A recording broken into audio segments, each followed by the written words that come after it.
আজকের দিনটা খুব স্পেশাল আর খুব শুভ। তার জন্য সকাল সকাল উঠে স্নান করে শাড়ি পরে আলতা পরে নিচ্ছি। তারপর আমরা সবাই মিলে ভিয়ানকে নিয়ে বেরিয়ে পড়লাম বাবা বুড়োরাজের মন্দিরের উদ্দেশ্যে, কারণ ওখানেই আমাদের শাসনতলা। আজকের দিনটাতে কি কি হলো সবটা দেখার জন্য তোমাদের গোটা ভিডিওটা একদম স্কিপ না করে দেখতে হবে। বাড়িতে তো ভিয়ান ঘুমিয়ে পড়েছিল, এখানে এসে মন্দিরেও একটুখানি ঘুমাচ্ছিল, তারপর উঠে পড়লো। জাস্ট ঘুম থেকে উঠেছে, চোখটা দেখলেই বোঝা যাবে আজকে ওর মুন্ডান হবে। তো আমার তো ভেতরে খুব ভয় লাগছে, কারণ ও কাঁদবে নাকি আমি বুঝতেও পারছি না। শুনেছি বাচ্চারা নাকি খুব কাঁদে।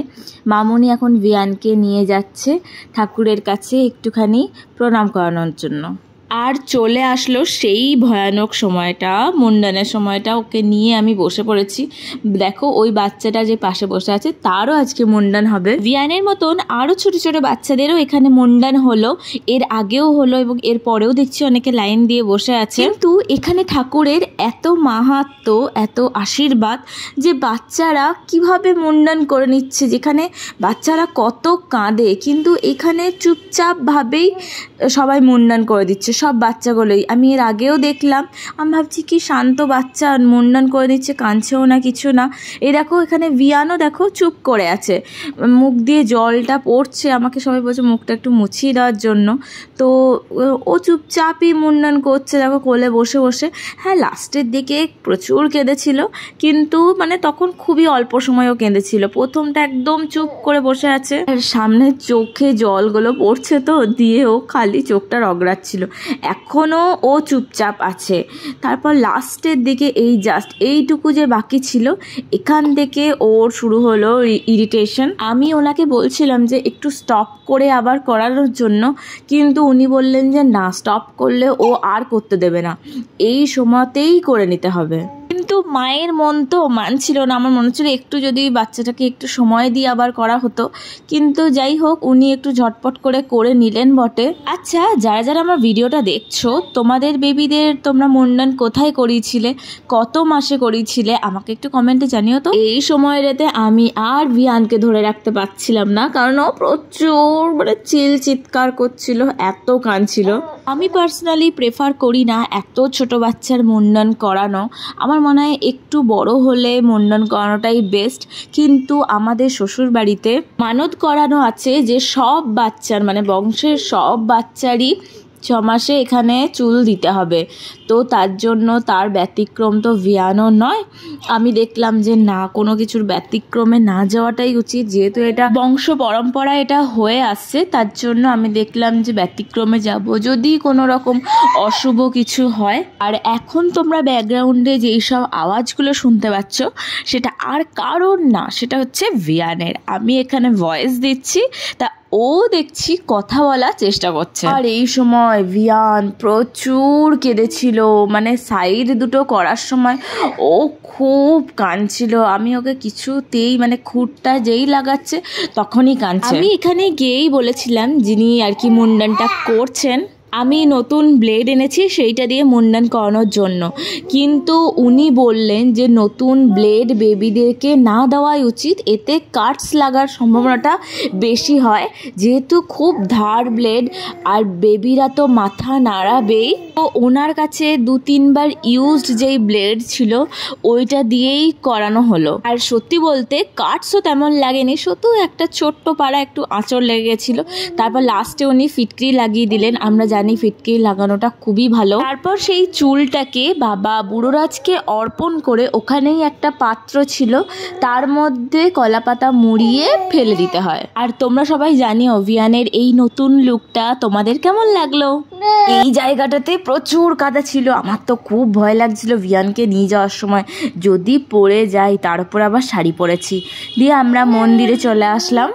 এরপর তো ভিয়ানের স্নানের পালা। তো আমি তো বাড়ি থেকে একদম পিওর টার্মারিক পাউডার এবং সর্ষের তেল নিয়ে গেছিলাম। ওইখানে আমি সেই হলুদটাই ওর মাথাতে গায়ে একটু একটু করে লাগিয়ে দিলাম, যে এটা তো অ্যান্টিসেপটিক। যদি মাথায় কোথাও কাটস লেগে থাকে তাহলে আমি হয়তো বুঝতে পারছি না, কিন্তু সেটা একটা অ্যান্টিসেপটিকের কাজ করে যাবে। তো তার জন্য মাথায় তেল দিইনি, শুধু ওই হলুদটা দিয়ে এবং গায়ে একটুখানি তেল জাস্ট লাগিয়ে আমি ওকে স্নান করিয়ে দিলাম। আর এখানে আরেকটা বিশ্বাসও আছে যে এখানকার যেই পুকুরটা আছে সেই পুকুরেরই একটুখানি জল প্রথমে গায়ে ঢেলে নিতে হয়, তারপর তোমরা যেই বাড়ি থেকে জল নিয়ে গেছো সেটা দিয়ে স্নান করানো যেতে পারে। তো ভিয়ানের জন্য এই দাদুটা আমাদেরকে একটুখানি জল এনে দিলেন, তো সেইটা দিয়েই আমরা প্রথমে ভিয়ানের গায়ে সেই জলটাকে একটু ঢেলে নিলাম। এমনিতেই তো ভিয়ান স্নান করতে খুব ভালোবাসে, আর আজকেই বাবার মন্দিরে এসে ভিয়ান যেন অসম্ভব ভালো ছেলে হয়ে গেছে, চুপচাপ স্নান করছে। তো আমি ওর জামা কাপড়গুলো আনতে চলে গেলাম। তো মা এখন ওকে গাটা মুছিয়ে দিচ্ছেন এবং শাশুড়ি মা পুজোর ওইখানটাতে আছে, কারণ সবার নামে নামে পুজোটাও তো দিতে হবে। তারপর আমি চলে এলাম ভিয়ানকে রেডি করানোর জন্য। এখন একদম হালকা পাতলা জামা কাপড় পরিয়ে রাখলাম, কারণ এই গরমকাল। কিন্তু হ্যাঁ, এখানে প্রচুর গাছ আছে এবং গ্রাম্য পরিবেশ বলে বেশ ঠান্ডা ঠান্ডা ওয়েদার। তাও আমি ভিয়ানকে নতুন জামা কাপড় কিছুই পরালাম না, একদম নর্মাল একটা স্যান্ডো গেঞ্জি আর প্যান্ট পরিয়ে রাখলাম, না হলে বাচ্চা ইরিটেট হয়ে যেতে পারে এবং পরে যখন ওকে জামা কাপড় পরাতে হবে এবং যখন দরকার যে নতুন জামা কাপড় পরে পায়েস খাবে, সেই সময় ও কাঁদতে থাকবে। তো এখন সবাই মিলে ওকে মাঝখানে রেখে আমরা সবাই মিলে একদম ওকে নিয়েই পড়ে আছি, গল্প করছি। ওকে এবার আমি সাজাতে লাগলাম, কারণ পুরোহিত মশাই বললেন যে এবার ওকে রেডি করে নিয়ে যেতে হবে। তাই আমি ওকে ঝটপট ওর মামার বাড়ির দেওয়া জিনিসে রেডি করে নিচ্ছি, কারণ প্রথম যে প্রসাদটা খায় সেটা মামার বাড়ির পোশাক পরে, মামার বাড়ির সাজ পরেই খেতে হয়। একটা জিনিস, বাবা বুড়োরাজতলায় যাওয়ার সময় যদি অঞ্জলি দিতে চাও তো পুরো নির্জলাভাবে যেতে হয়। তো তার জন্য আমি তো কিছুই খাইনি এবং শাশুড়ি মাও নির্জলা আছে, আমরা সবাই মিলে একদম নির্জলা হয়েই এসছি। তো এখানে মামনি বললেন যে এবার তুই ওকে একটুখানি রাখ, তুই অঞ্জলিটা দিয়ে আয়, কারণ এখন অঞ্জলি চলছে। আমি আর মামনি তারপর একসাথে চলে গেলাম অঞ্জলি দিতে। যেহেতু ওকে রেডি করানো হয়ে গেছিলো আমার, তার জন্য মামনি বললো ওকেও একবারে নিয়ে যাই। তো বাবার কাছে একবার প্রণাম করে নিই, যেহেতু স্নান করানো হয়ে গেছে, এখন একবার শুদ্ধ অবস্থাতে একদম বাবার কাছে নিয়ে গিয়ে প্রণামটা করিয়ে নিয়ে আসাটা উচিত। আর আজকে তো যেহেতু অক্ষয় তৃতীয়া ছিল, ওর বাবার দোকানটা ওকে খুলতে হতো। অক্ষয় তৃতীয়া একটা শুভ দিনে দোকানটা না খুললেও তো নয়, তো যুগল তার জন্য দোকান টোকান খুলে এরপরে ওই দেখো ও আসছে, তাদের সাথে সাথে যুগলও কিন্তু নির্জলা হয়ে আছে, তাই ও বাবার কাছে অঞ্জলি দেবে। তো মামনি বলল যে যা তুই গিয়ে আগে রেডি হয়ে আয়গা। আর এখানে একটা কাপলের বিয়েও ছিল আজকে, আমরা বেশ দেখছিলাম, বেশ ভালো লাগছিল, সেই পুরনো দিনের কথাগুলো মনে পড়ছিল। সব কিছু সেরে চলে এলো সেই কাঙ্ক্ষিত মুহূর্তটা, যখন আমার ভিয়ান সোনা প্রসাদ খাবে। আর এই শুভ মুহূর্তটা নাকি মা বাবাকে দেখতে নেই। আচ্ছা, জীবনে ছেলে মেয়েদের সব শুভ মুহূর্তই কি মা বাবাদের দেখতে নেই? যেমন বিয়ের সময়টা বিয়ে দেখতে নেই মা বাবাদেরকে, আর অন্নপ্রাশনটা আমি জানতাম না, আজকে জানলাম যে অন্নপ্রাশন দেখতে নেই। তাই আমি আর ভিয়ান একটু সরে গেলাম। তো ভিয়ান তো টোপর পরে একদম ঠাকুর মশাইয়ের কোলে চেপে পায়েস খেয়ে নিল। এই সময় বাচ্চাদেরকে চেলি পরে পায়েস খেতে হয়। তো আমি ভিয়ানের জন্য এরকম একটা হোয়াইট চেলি কিনে নিয়েছিলাম, যেটাতে কালার উঠবে না, কারণ এমনি রেড পিঙ্ক কালারের চেলিগুলো থেকে খুব কালার ওঠে, আর সেটা বেবিদের জন্য খুবই হার্মফুল। এইভাবেই ভিয়ান তার প্রথম অন্নটা ঠাকুর মশাইয়ের হাত দিয়ে গ্রহণ করলো। সবাই আমার ছোট্ট ভিয়ানটাকে অনেক আশীর্বাদ করো, যেন ও অনেক বড় হয় এবং মানুষের মতন মানুষ হয়। সব থেকে আগে হচ্ছে একটা মানুষ হওয়া, যার মধ্যে মানবিকতা থাকবে, আর এইটুকু থাকলেই সেই মানুষটা ঠিকই সাকসেসফুল হয়ে যাবে তার জীবনে। ভালোভাবে বাঁচার জন্য প্রচুর টাকা পয়সার প্রয়োজন হয় না, প্রয়োজন হয় একটু শান্তির। এই দিনটার জন্য অনেক দিন ধরে ওয়েট করেছিলাম এবং এই দিনটা আসলো এবং পেরিয়ে চলেও গেল। অনেক ভুল ত্রুটিও হয়েছে, তার জন্য আমি মন থেকে ক্ষমা প্রার্থী।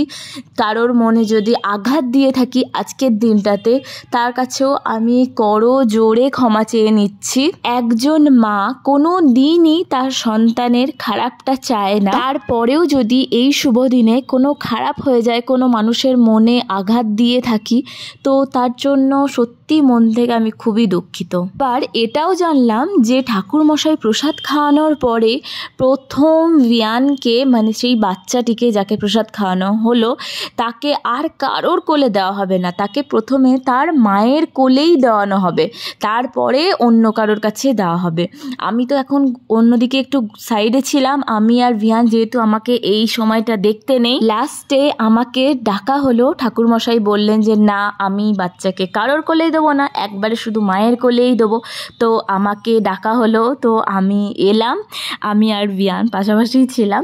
আমাকে বলল যে তুমি বলো যে বাবা তোমার বাচ্চার পেট ভরেছে। আমি এসে বললাম যে ভিয়ান তোমার পেট ভরেছে, ভালো আছো তো, ভাল লাগলো খেয়ে প্রসাদ, তাহলে তুমি এবার আমার কোলে এসো, এসো বাবা, এরকম বলে ভিয়ানকে আমি কোলে নিলাম। আর ও ততক্ষণ মালাটাকে চুষতে লেগেছিল। কেমন লাগলো আজকের ব্লগটা অবশ্যই জানিয়ে, দেখা হচ্ছে নেক্সট ভিডিওতে। বাই।